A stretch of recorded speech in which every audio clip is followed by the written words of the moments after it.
Now, it's time to talk about the recovery phase.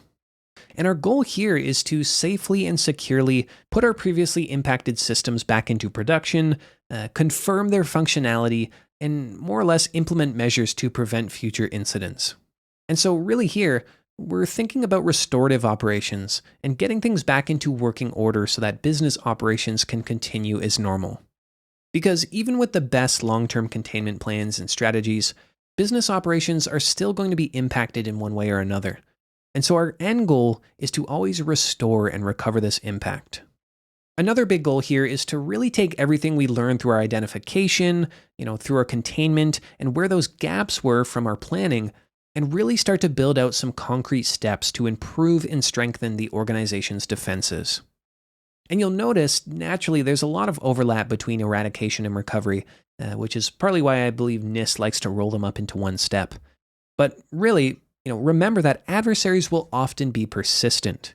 If we successfully kick them out, well, they're going to want to get back in, right? And so it's not uncommon to see the same adversary attempt the same intrusion, or maybe alter their techniques and try to get in through different means, right? Once a resource is successfully attacked, it's often attacked again. Or other resources within the organization are attacked in a similar manner. And so our recovery phase should also include some proactive measures to prevent future similar incidents, right? Like applying patches and updates, or hardening systems to a recommended benchmark, or enhancing our monitoring around the affected endpoints. Oftentimes folks will be adamant on the fact that the only true way to recover from an incident, or rather maybe the best way to recover from an incident, is to restore from a known good backup, right? You see that repeated all the time. And I think that's great advice, right? I mean, it's a perfectly valid statement, and I understand the sentiment behind it. However, I think there's a glaring caveat that's often left out from that approach. For example, in the case where an organization gets compromised, and maybe through our forensic analysis, we discover that there was some kind of vulnerability in a public-facing server that served as that initial foothold into the environment for the attacker. Right? And then maybe the attacker then used that initial foothold to start implanting persistence mechanisms, maybe installing various things and harvesting credentials and starting to move around the internal network. And perhaps we were lucky, or maybe one of our security appliances fired off and we were alerted to the intrusion, right? And then we were able to successfully go through our incident response process. And so at that point, from a recovery perspective, sure, it might be wise to revert or reimage that initial server back to a known good state. And that would successfully revert all of the persistence and other backdoors or different mechanisms and staging tools that the attacker installed and left on that compromised system. Again, assuming we revert to a state in which that was the case, right, or right before the intrusion. And that's a valid technique, right? In fact, it's very useful because there might be, various persistence or backdoors or rootkits that we're just not aware of, right? And so it's often a very safe bet to do that kind of reimaging if we have the ability to. But the question I ask you is that a successful and full remediation? Right? Can we start high-fiving each other and calling it a day? The answer really is no, because first off, what about all of the other systems that were involved? Well, okay, we could go ahead and reimage those too back to a known good state. Sure, right? Check that off. Now, what about the user accounts and credentials that were harvested and compromised? Well, maybe we went ahead and also reset all of those credentials across the enterprise, right? Okay, fair. But most importantly, what about the vulnerability that led to the foothold in the first place, right? The root cause of this intrusion. That vulnerability will still be present if we revert back before the intrusion. Right? The adversary can just get right back into the network and start the intrusion all over again. And so this is why we need to be calculated and truly focus on remediating the root cause during the eradication and recovery phases.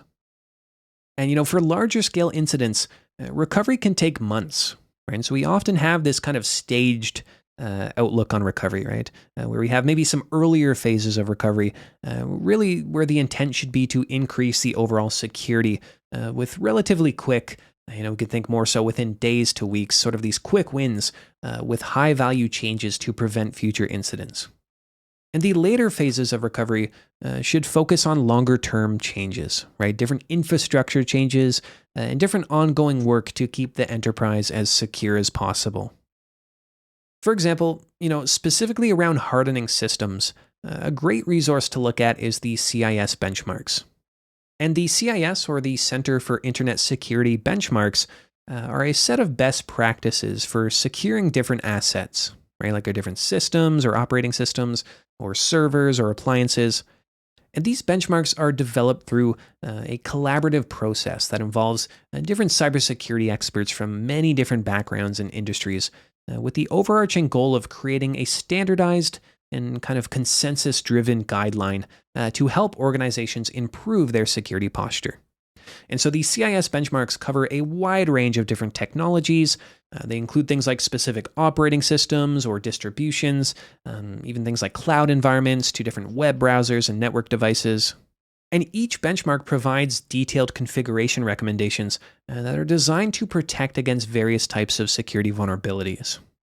And so we can use these guidelines to really help reduce our exposure to potential attacks. And they can come in handy not only from a reactive or recovery standpoint, but also proactively as well, right? When these systems are being commissioned in the network. But that's more architectural best practice and maybe a topic for another time. But for example, let's say we're dealing with an incident on a web server running Nginx, maybe due to some kind of insecure configuration. Well, we can go ahead and view and download the benchmark here.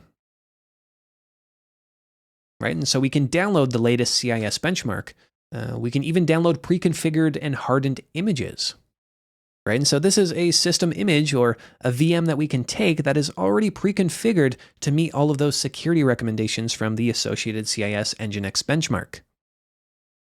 And so again, with recovery, we're safely and securely putting our previously impacted systems back into production.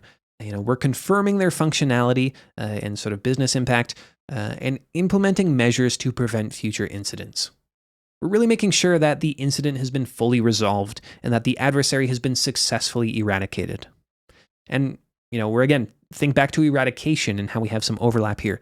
We're making sure that we've deployed additional security measures or monitoring or detection capabilities, commonly even doing things like auditing and vulnerability scanning, really in an effort to verify that we're back up and operating as normal, this time with a stronger security posture.